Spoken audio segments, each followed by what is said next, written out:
అధికారం పోవడంతో బీఆర్ఎస్ నేతలు తీవ్ర అసహనానికి గురయ్యారని మంత్రి పొన్నం ప్రభాకర్ విమర్శించారు. 5 ఏళ్లు తెలంగాణను పాలించిన బీఆర్ఎస్ రాష్ట్ర ఖజానా ఖాళీ చేశారని ఆరోపించారు. కాంగ్రెస్ పార్టీ నిజానిజాలు బయటపెడితే జీర్ణించుకోలేకపోతున్నారని ఎద్దేవా చేశారు.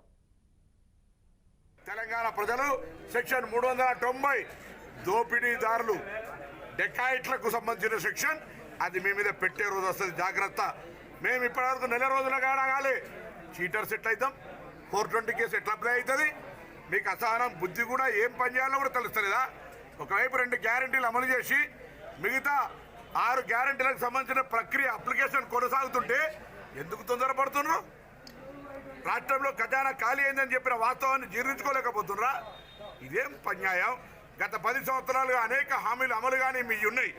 వాటిని అడిగే హక్కు లేకుండా హౌస్ అరెస్టులు, ఎక్కడికక్కడ నిర్బంధం, నియంతృత్వం చేసిన మీరు ప్రజాస్వామ్యంలో మీకు ఒకవేళ ప్రభుత్వం నచ్చకపోతే, ప్రభుత్వ పాలసీ నచ్చకపోతే నిరసన చెప్పి హక్కుండక నెల రోజులు కూడా కానీ ప్రభుత్వం మీద 420 అనడం అంటే ఇది పూర్తిగా దగాకోరు డెకాయిట్ 390 సెక్షన్ అప్లికేబుల్ అయ్యేటువంటి పార్టీ టీఆర్ఎస్ పార్టీ అని